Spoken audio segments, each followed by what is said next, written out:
Alors, Bandeko, c'est le combattant. C'est le combattant Moussoussou. Azoko makala mingi te.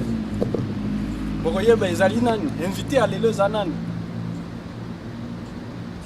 Poto tuna epo toza sécurité, tozali police ya peuple. Donc ayeko komela biso na ville oyo nde tozolinga to tuna ye. Ayeko sala nini? Na kati ya ville puisque toza déjà éveillé. Tozoluka nani oyo akimi po ya kobata mapoto. Tozaka na recherche na ye, tozozela ye. Donc boko découvrir ye et Kirin Obimbeza na sima caméra.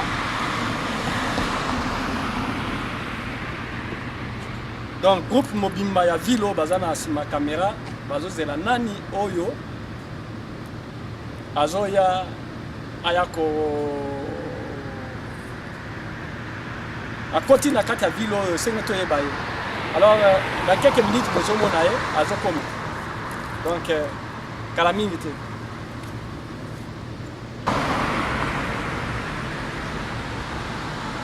Non.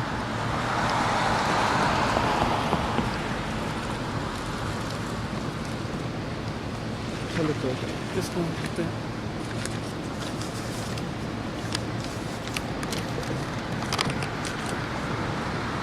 Alors, Bolan. Donc,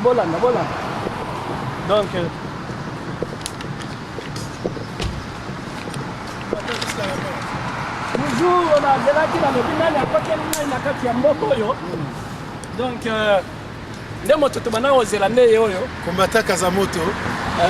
Barbio na Canada, na kati ya Canada, na kati ya musika na Winnipeg, ba combattant bazala te. Combattant Kazamoto oyo tokutana na kati ya Winnipeg. Vraiment merci mais caméra même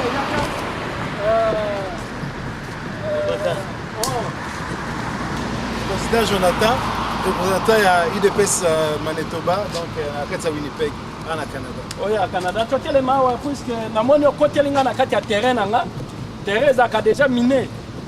Donc ndenge zaka wanga na linga te, mota côté déjà na kati ya terrain. Alors na moni oye. Obimeli wapi na ebite. Puisque mboko ebiso to dirigeaka.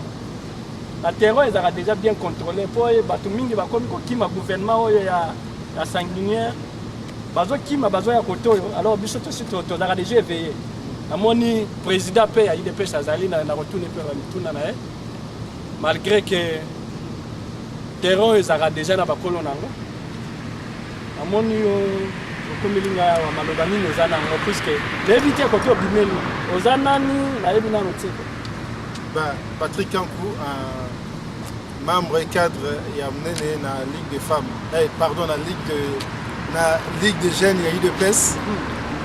IDPS Moka Mobimba, IDPS Mokil Mobimba. Donc, les jeunes n'aiment pas Simbiango. On a les autres, on a vu au Canada. La cadre est masolo, il y a sensibiliser, il y a télémissa IDPS partout. Il y a bête masolo, il y a IDPS, il y a bête masolo, il y a Imperium, il y a bête masolo, il y a Libération, il y a Congo, pas Baninga Moussou, pas Bajen, Sigamio Sobazali. Alors, moi, je suis un exact. Todana. Président Nabiso, il y a IDPS. Depuis quand IDPS c'est déjà commencé ici? Oui, IDPS a commencé depuis 1982. Non, ici à Winnipeg, ça c'est Canada, puisque oui. L'IDPS a toujours existé, nous avons toujours travaillé dans l'ombre, mais c'est depuis qu'il y a eu les élections en novembre 2011 que nous avons voulu divulguer les partis. Nous avons voulu sensibiliser tout le monde pour que Batunion se paye que l'IDPS existe. Batunion se va soutenir des marches à président pour l'instauration de la démocratie et d'un état de droit, pour son effectivité du pouvoir, effectivité du pouvoir avec les plans de l'impérium. Alors c'est pourquoi nous sommes là. Je suis très content de recevoir mon frère Patrick, qui vient de la Belgique, qui vient nous aider pour la mobilisation de tous les Congolais. C'est notre parti, c'est notre pays, ça nous concerne tous, même si nous ne sommes pas de l'IDPS, nous sommes concernés puisque nous avons nos frères, nos sœurs, donc toute notre famille qui est au Congo, Alors tout ce qui se passe au Congo nous intéresse aussi. Même si nous sommes pour le moment épargnés de tout cela, mais nous devons tout de même lutter pour l'instauration d'un état de droit, pour que le président ait l'effectivité du pouvoir. Merci. Mais tu peux te présenter puisque tu as commencé ce match, tu es président. Les noms, je ne connais pas puisque ça, c'est mon terrain. Moi, je suis un combattant résistant. Alors, il y a ceux qui sont combattants résistants, ceux qui sont combattants résistants. Je suis un bundana, c'est quoi toi? Azo bundela pour la jeune, toi azo bundela pour la IDPS. Bon, je commence d'abord. Moi, c'est Jonathan Kalongo.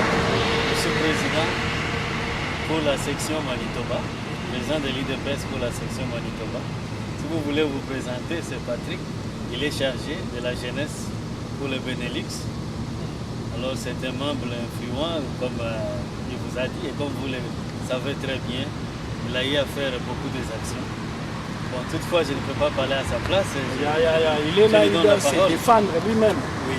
Alors, Patrick, puisque vous êtes président, il y a Ligue des jeunes, il y a Bruxelles, il y a Benelux. Alors, projet ni bino bozakana ngopona ba jeune. Mon cher, merci vraiment Motuna Nao parce que ça vraiment tout ya makasi. Projet na biso na ba jeune tout d'abord les alliés qui et surtout ba jeune awa na niveau ya diaspora na niveau ya libanda babusa na mboka na bango te. C'est-à-dire tona ba jeune mingi ba tangi ba classe tona ba jeune mingi oyo bazotanga pe ba fandi awa ba ki pasu mboka na bango te.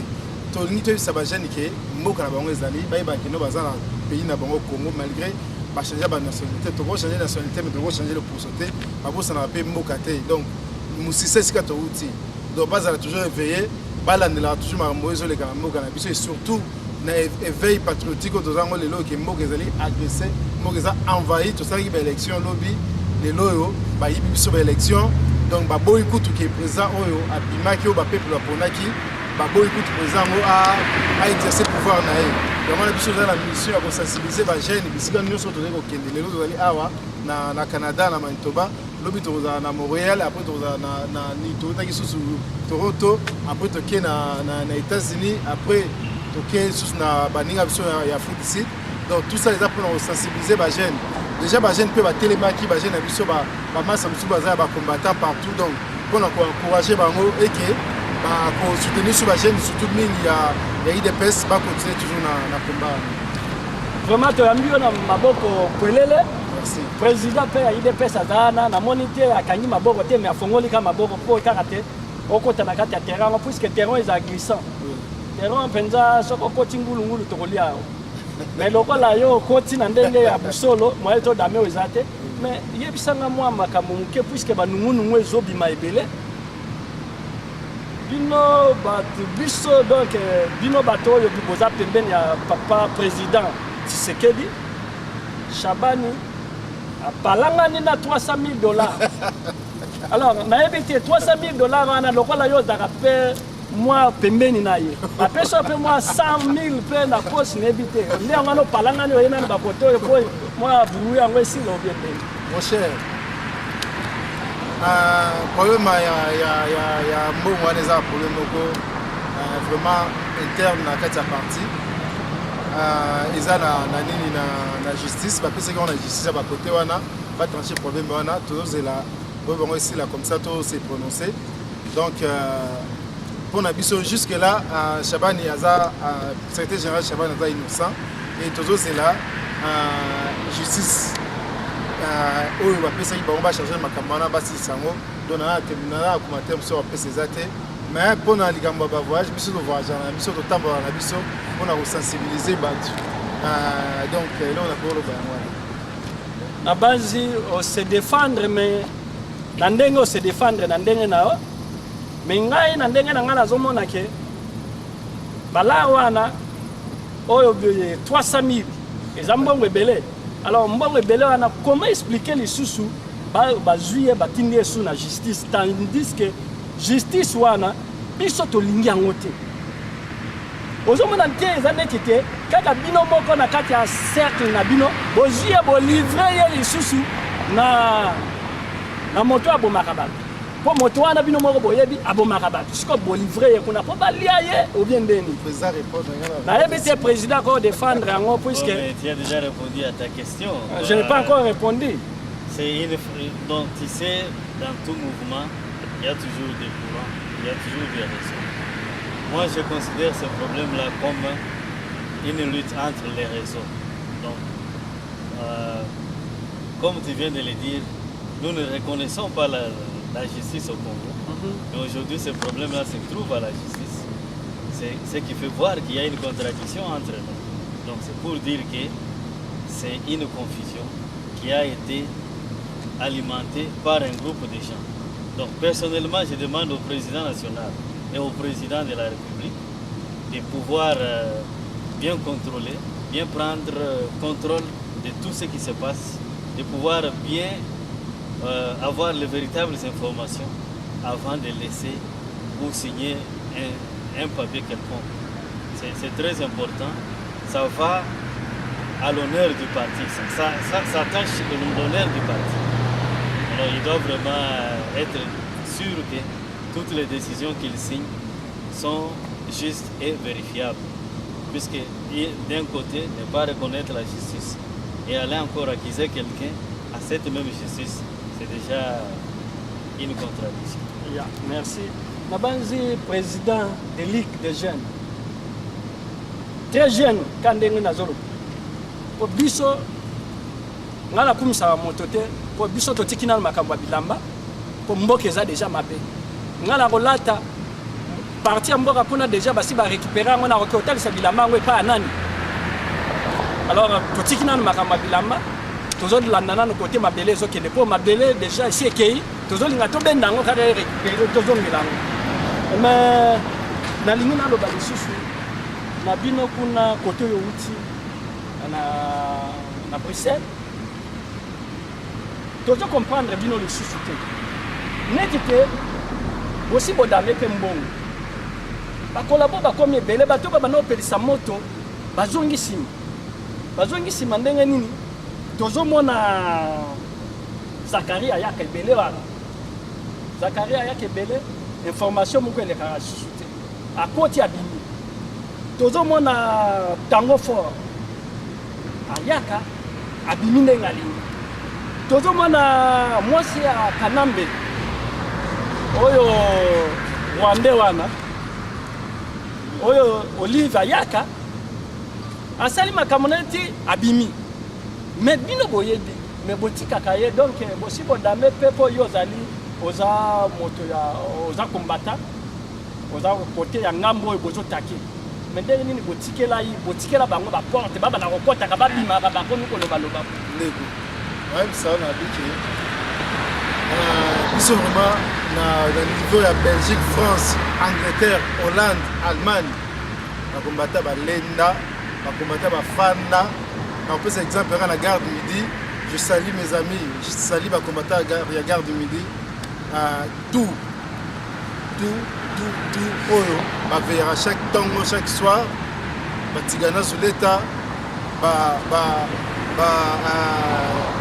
Batangana tout kakao bazara na gare du Midi bango bayebi. Donc on pèse bango mbote. Donc bazo kengela makasi pona oyeba ki banane bazo kita banane bazo mata na aéroport pe bato bazali pona otala toujours. Na boaki nanga mokuna ya France ba combattant bazali ya makasi susu pona hôtel banane ba okota banane ba obino na Hollande pe tout. Donc pona biso kino bato nyonso tan kombo wana to mona boni ba kota te to mona wonde ba bino te. Donc ba okota na dingungi ba obino pe na dingungi Zakari to yebesika tambola raté. Maintenant asi tambola na ba 3h du matin 5h à Kotimba. Ya koma na nante akoma Zakari akoma chauve-souris. Donc ba okota balala yo na bimi Neta babima kutana banani tangu bato bazonga babima sobaki ba gulupa Zakara limwa la. Donc tout le monde na ebite kutu bino ndeni bozo ba information ki Zakara kotaki Zakara même biso tout le monde a rabamote. Na ba recherche nanga. Oui. Na ba recherche nanga ngana za na Canada na za na Winnipeg. Ba fana kana hôtel moko. Hôtel ango ezali hôtel président. Mais non mon cher, hôtel président so moni yango hôtel président ils ont la gare du Nord, mon cher. Il y a des places, Nakanyama, pe, afanda kakawana. Ngana koma kuna te mais nazana ba recherche. Il y a une émission ça la sous recherche on très bien. Pendant Kangaba, on se base avec wana, dans to Kangaba. Ce monde va Kangaba, on te sait qui base avec wana te ou bien c'est tant ko ba combattre ba koma ba kimi. Tant ba combattre ba koma ba kimi. Donc ba ça gité. Ba koma raté, Zakari na accepté ça comme Bruxelles dans un hôtel. Zakari a eu besoin de masolo na kati ya Bruxelles dans un hôtel. Mais ngana wa bisao ni non ngam na za ba côté wana bakoma raté parce que hôtel président est dans la cité.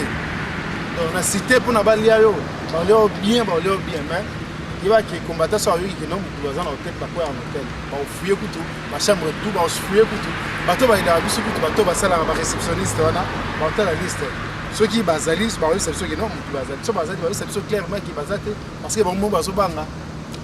Puisque dans méchant pour bino bateau bino bozaki kuna masolo ngo ezaki na Londres bana ekomi bien bino bo récupérer masolo et bon bino arabe bozana bana yaba boza kuna tala ba Rwanda bozala ba ngai na ko lo babo ngana ko lo babo bino bozala ba Rwanda ko boliaka na bango biso toliaka na bango te soki olobi biso toliaka na bango zomona na mboko bato bazobebisa mboko oyo eza ba pasteur nga nakendaka sur église te mpo na boya makambo ya église baya na mboka oyo balobi te biso tosalaka makambo ya politiki te bazodistraire peuple nga namoni te peuple barwandais bakota na bakombo ya bakongolais mais bato nga nazokomprendre te bandeko na biso ya Kivu bazokufa mingi nga naza moto abanduni mais marche ezali président ye oyo azali awa marche tosalaka marche bayaka te oyo biso tozali bato ya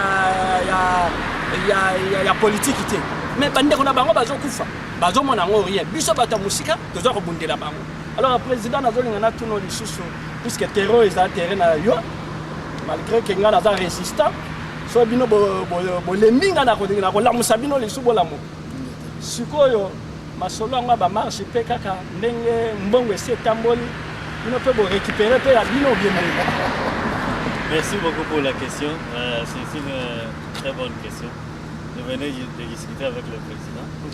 Nous sommes en train de préparer, puisque nous sommes pendant l'été, il fait extrêmement chaud pour le moment. Comme tu le sais, pendant l'été, tu vas voyager. Donc, je pense que les 2 semaines qui vont débuter, donc ça va action est belée. Il y aura des marches, il y aura des conférences, il y aura des rencontres, il y aura beaucoup de choses qui vont se passer. C'est pourquoi nous lançons un appel solennel à tous les Congolais. Je dis bien tous les Congolais, de n'importe quelle province que ce soit, de venir se joindre à nous pour lutter ensemble et libérer ensemble notre pays. C'est très important. Nous avons besoin de l'appui de tout le monde. Puisque ça nous concerne tous, nous sommes tous Congolais. Si notre pays était bien, nous ne pourrions pas nous retrouver ici. Si nous sommes venus ici, c'est puisque le pays est malade. Alors, nous devons le guérir. Ce n'est pas seulement un problème de Tshisekedi et de ces gens non plus. Ça concerne tous les Congolais. Alors, nous lançons un appel à tous les Congolais de se joindre à nous, qui habitent ici au Winnipeg et au Manitoba, de se joindre à nous et de pouvoir combattre ensemble, de pouvoir mener cette lutte ensemble pour la mener jusqu'au bout. Nous profiter, naïbsa bamasa tout au bazan à Belgique, Luxembourg, Hollande, Allemagne, qui marche mener les alliés le 28 à Bruxelles. Bazala mingi boya ebele na Bruxelles, na siri ubandana, na dasi na ubandana, si je me trompe pas, na trône. Donc baya ebele na marche, on a marche de colère contre l'agression rwandaise. Donc on a saigné vraiment les Congolais baya ebele ga ndenge toyaka baya pona to sepelisa bato wana. Donc on a tola kisa bango esengo toza nango. Donc boye ebele bino mo biga ndenge to salaka pona ko telemela mboka na biso. Vraiment toko ingeta toko telemela toujours mboka ekokende te.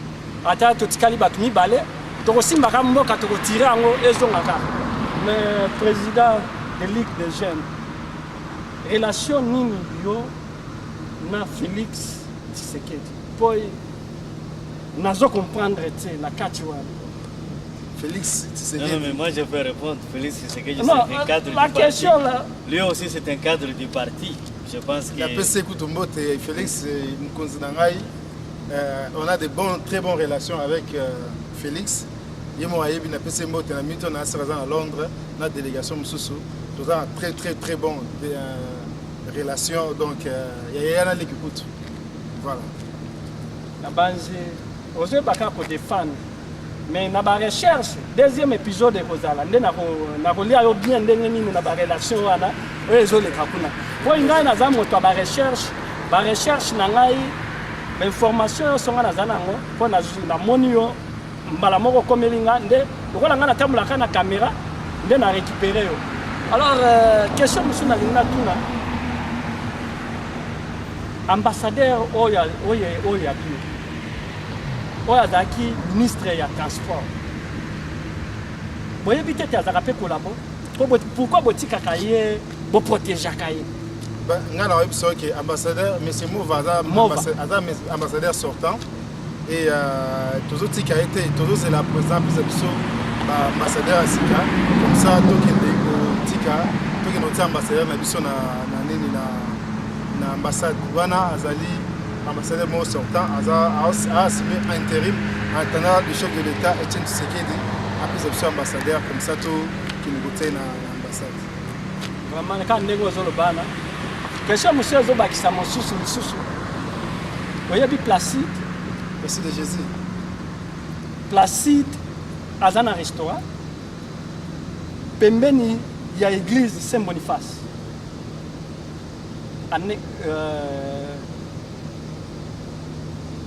oyebi Saint-Boniface na bino na pembeni ya banque DFA pembeni ya banque Placide moko azana mbongo yaka wana. Là, je ne comprends rien.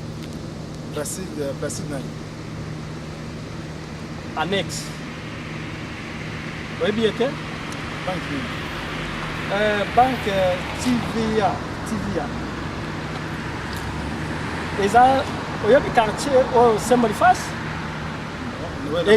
église ya Saint-Boniface moko eza na Matonge na banzi restaurant moko ya Placide kombo ya mwasi wana Placide mbongo yaka na ba recherche nanga nasalaki mbongo yaka wana mbongo motayaka nango batakin balungaka kin bakitela kana de place distribution ya mbongo ya ezeki makana mbongo ya bakolabo oyo lokola balembisi bino déjà kuna ya kopesa obendi pe bino bobendi nanu 300,000 wana nanu nebite esengo pesa nga pe parti nanga c'est que yo posa la carte ya bato yo bazolika ba déstabiliser IDPS c'est que IDPS que vous comprendre mbongo ezoya ndenge nini mon cher naïf c'est OK 300,000 wana le secrétaire général Alexa qui va preuve ya facture parce que zaki mbongo président pesa ki kona ba carte ya parti et le secrétaire général akendaki abimisini ni afuti mbongo wana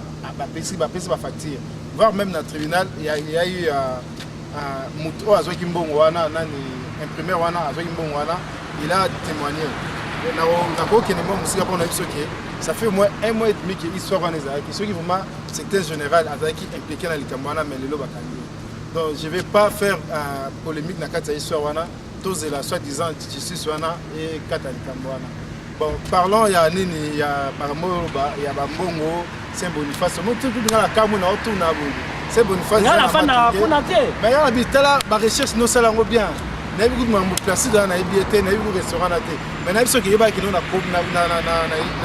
na Bruxelles na Belgique ba combattant ba lenda kuna kutu ba boya na bango dini ba boya corruption kene na bana Congo na kati ya Matonge ba président Aubin ba Théo na pesa mbote ba kufa pour la Congo ba Pichine ba Patrick Chibangu ba tutu ba yeso ke no bango kutu yaka na masolo na wana nini wana okamwa ko lati parce que biso na Belgique Matonge c'est moi n'est pas moto de docteur ou de ambassadeur donc telemila mambo na corruption tout rien.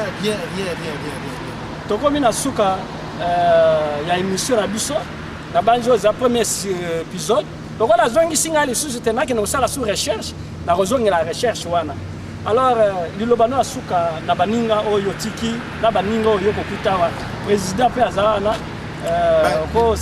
liloba asuka ezali nzeleza mulai na pesa Laurent Lorenzo na Johannesburg mbote na masolo tosolaki asala ba recherche na net to kana kaka et bon apesa biso suite to kuta na bakote wana na juste ba jeune tout oyo bazala ko la bala muka parce que ngonga ngo mboke lingo keni alors lobi to tout na osala ni pona mboka na elo nyoso elo to osala to mi pesa pona mboka na biso parce que bato mingi ba mi pesa pona mboka na bango na pesa exemple ya ba résistant français basala ngo pona tango ba pays Europe ezaki surtout France ezaki envahi na ba allemand na ba nazi allemand donc to bi que congolais tout et sigazali a telema surtout biso ba jeune to telema pona to défendre mboka na biso parce que lobby to tout na osala ni pona mboka na nako boire so moi c'était na ba massa o ba kino ah biso to yebani kuna biso to yebani bon biso za ba congolais biso ya kino te biso to yebani te mon cher telema bunda pona mboka na yo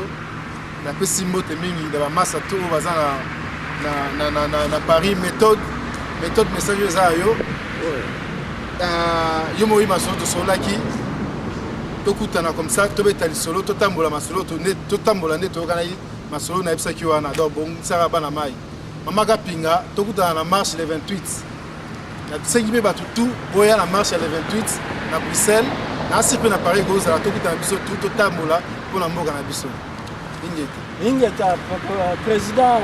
Merci beaucoup. Je lance un appel solennel à tous les Congolais sans distinction vivant ici au Manitoba de se joindre à nous pour lutter afin de récupérer notre pays qui est malade, afin de lutter pour l'instauration d'un état de droit, un état de démocratie et un état où règne la bonne gouvernance.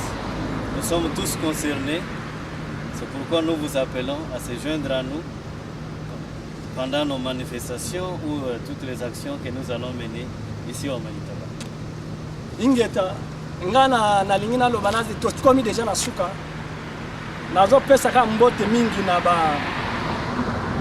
baninga na biso oyo bazali déjà na kana biso bolembate to continuer kaka ndenga nini ya ko bousculer munguna ibanda alors nazo pesa kaka mbote mingi na lieutenant colonel Dieudonné Ndiye Chimanga nazo pesa mbote mingi na vienanga Sheli ya Wendo nazo pesa mbote mingi na pape d'Afrique yo zanano kana ngambo wana kuna kolembate bundisa ka bato wana kuna na yebi très bien que na ba recherche na ngana yebi kate kanamba atindaki déjà bato pour ba récupérer bato côté Afrique du Nord wana azozongisa déjà bato mususu puisque ba benga kinga ba ebisinga te parti basi bakendaki alors yebaka ndeni nozo tambola boye bakaka bozala kaka ensemble so bomoni oya zokota bobeti alors nazo pesa mingi na mbote mingi na radio Bendele apparaît quoi Faustin Mundene bozonga simate biso toza déjà baleki na bino toza déjà la sima na bino otalisa biso nzela o bino bozolo babosalango botika biso suna ba souci ebele te makambo boziango tiango pembeni te alors na banzi émission na biso suki na éviter ce qui nangina ba excellent mobo ina pesa surtout ba combattant biso bazana Kinshasa na base Zaïre na Matadi Dominique au bazana kati ya na est et surtout na Beni ba au bazana kati ya Kivu au hôtel Mabutumoi no balembate moyo tanga ba kuma na te pour la sécurité na bango na pesa ba mote mingi na ba massa au bazana kati ya Kinshasa ba jeune patriote ba jeune tout la Ligue des jeunes, il y a IDPS, mes salutations, on a Freddy Pindi, Abimaki déjà en prison, on a un peu d'informations, mais déjà Abimaki déjà il y a une semaine et demie, ça très très bien. Et donc, tortilla qui m'a sali a soin pendant tout ce temps-là, c'est quoi ça bien, à Zobenga, on a pessi, la carbone Bénin, Moté, on a pessi, ça tout, il y a Ligue des jeunes, il y a Kin, Moté. Na pesi sa moto na sous le secrétaire général Jacques Chabani na ba massa tout oyo ba zana kati ya UDPS na pesi moto le sac on a président de la République Etienne Tshisekedi wa Mulumba ayebaki non bana ye bazali tozobunda mpona koexpliquer mpona imperium tozwa susu imperium oyo ye mo ayebaki parce que ye mo ayebisi soki on doit se prendre en charge donc tozosala yango totambola mokili mobimba mpona koexpliquer cause na biso bapeuple ya UDPS mpe cause na biso bapeuple ya Congo parce que soki tofandi ndenge wana esala bien te yango il faut otambola partout koexpliquer kokota babureau kobeta lisolo ya Congo partout ingeta mais nabosanaki question moko oye visite oye kofanda to kozonga to oye kotala la famille naye masolo ya mboka te omotei ngai yo na président ngai yo na président naye masolo ya mboka tozosala mboka donc semaine prochaine oza otambola na biso na babureau tozosala ingeta donc toye masolo ya mboka après soki tosisi semaine prochaine après toki mboka mosusu kaka ndenge wana mais semaine prochaine d'ici fin semaine tozongi mbangu marche te papa toki mpe marche après tosimisi banzela tozongi su bango mosusu donc émission na biso eclôturé mokolo lelo toza na kati ya ville ya Canada na kati ya capitale ya Canada lobi nga nazo voyager nazokende Toronto awa na place oyo biso tozali tozosala oyo eza Saint Boniface toza na Winnipeg président motazo simba bataillon oyo ya Winnipeg ye wana président ya UDPS alors biso toza bato oyo tondimaki tokende na guerre bango baza bato babiki baza na balwa na bango ya babiki apareko ARP yeyo Patrick yeyo Patrick afingi apareko Patrick afingi ARP toza tugader c'est-à-dire biso tondimaki epela alors biso bato apareko moto ya mbote no nalandaka aire yose mais naza moto ya molili soki intervention tokobima alors na banzi tosuki ndenge wana ndeko na sepeli mingi ndenge bino boyo na terrain na nga malgré président na nga azalaki wana oyo azoclôture biso nyonso tozali ya biso toza place moko apareko Faustin Munene UDPS biso tozalaka bana famille moko nde tozoboya nde moto azali na bokonzi wana mwana ndeke Hippolyte kala mingi te yo zake obana koloba makambo ya teni naza nango mwe 10 comprendre yo koya oye na Canada osombi mwa bot mwa nini moko ozoke oloba te teni wana nde utaki nango yaka koto oyo komona nde bateni po biso tolobela yango biso toza bana poto tozaka koto na nord alors yo ozoke olobela makambo ya teni ozomona te makambo wana ezokokana nao te tozosenga na Hippolyte Kanambe a libéré le président Djomi dans l'immédiat. Pour répéter, Kanambe libéré le président Djomi. Toyi baje na bino bosala raboko c'est la makambo mutu basala yiboy libéré le président Djomi to tikolo su tamuke soki tane leki to senga o sustain. Mais il est temps de libérer le président Djomi. Sur le ngosa misae, c'est un tribunal to besika zali comme ça to kende to ke samba.